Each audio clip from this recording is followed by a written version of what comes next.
Hello besties, ನಿಮ್ಗೆಲ್ರಿಗೂ ಗೊತ್ತು ಕಾರ್ತಿಕ್ ಸೋಮವಾರ ಸ್ಟಾರ್ಟ್ ಆಗೈತೆ ಅಂತ. ಅದಕ್ಕೆ ಅಂತಾನೆ ನಾನು ಶಿವನ್ ಪೂಜೆ ಮಾಡ್ತಾ ಇದ್ದೀನಿ 4 ವಾರ. ಸೊ ನಿನ್ಗೇನು ಅನ್ನಿಸ್ತಾ ಐತೆ? ನನ್ನ ಮಮ್ಮಿ ಎಷ್ಟು ಚೆನ್ನಾಗಿ ರಂಗೋಲಿ ಬಿಡುತ್ತೆ.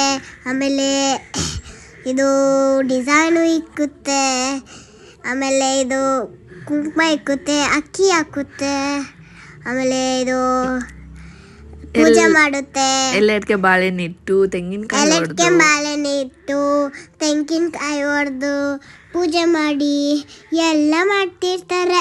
ಆಮೇಲೆ ನಂಗೆ ನಿಂಗೆ ಎಲ್ರಿಗೂ ಒಳ್ಳೇದಾಗ್ಲಿ ಅಂತ ಕೇಳ್ಕೊಳ್ಳುತ್ತೆ. ನಮ್ಗೆ ನಿಮ್ಗೆ ಎಲ್ಲರಿಗೂ ಕೇಳ್ಕೊಳುತ್ತೆ. ಆಮೇಲೆ ಪೂಜೆ ಮಾಡೋದ್ರಿಂದ ಒಳ್ಳೆ ತುಂಬ ಅಂದರೆ ತುಂಬ ಒಳ್ಳೇದಾಗುತ್ತೆ. ತುಂಬ ಅಂದರೆ ತುಂಬ ಒಳ್ಳೇದಾಗುತ್ತೆ. ಆಮೇಲೆ ಒಳ್ಳೆ ನನಗೆ ಪರ್ಟಿಕ್ಯುಲರಾಗಿ ಇದೇ ವಾರ ಅದೇ ವಾರ ಅಂತ ಏನಿಲ್ಲ. ಬಿಕಾಸ್ ನಾನು ಸಾಯಿಬಾಬಾ ವ್ರತ ಮಾಡ್ತೀನಿ, ಲೈಕ್ ಇವಾಗ ಕಾರ್ತಿಕ ಮಾಡ್ತಾ ಇದ್ದೀನಿ. ಲೈಕ್ ನಂಗೆ ತುಂಬ ಅಂದರೆ ತುಂಬ ಇಷ್ಟ ಪೂಜೆ ಮಾಡೋದು. ಬಿಕಾಸ್ ನನಗೆ ಒಳ್ಳೇದಾಗಲಿ, ನನ್ನ ಮಗಳಿಗೆ ಒಳ್ಳೇದಾಗಲಿ ಅಂತ ನಾನು ಯಾವಾಗೂ ದೇವ್ರ ಹತ್ರ ಕೇಳ್ಕೊತೀನಿ. ಆ್ಯಂಡ್ ಆಲ್ಸೋ ನಮ್ಮ ಫ್ಯಾಮಿಲಿಗೆ ಕೂಡ ಒಳ್ಳೇದಾಗಲಿ ಅಂತ ಕೇಳ್ಕೊತೀನಿ. ಆ್ಯಂಡ್ ನಾನು ಬಿಸ್ನೆಸ್ ಮಾಡ್ತಿರೋದ್ರಿಂದ ಆಬ್ವಿಯಸ್ಲಿ ಬಿಸ್ನೆಸ್ ಕೂಡ ಚೆನ್ನಾಗಾಗಲಿ ಅಂತ ಕೇಳ್ಕೊತೀನಿ. ಸೊ ನನಗೆ ಪೂಜೆ ಮಾಡೋದಂದರೆ ಸಿಕ್ಕಾಪಟ್ಟೆ ಇಷ್ಟ.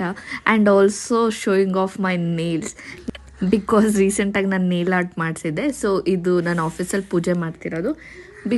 ಮನೇಲಿ ಎಷ್ಟೇ ಕೆಲಸ ಇದ್ದರೂ I will make sure to do puja wherever I am.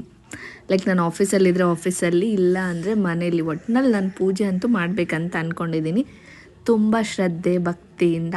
And also guess what, non veg ಕೂಡ ಬಿಟ್ಟು ಪೂಜೆ ಮಾಡ್ತಾಯಿದ್ದೀನಿ.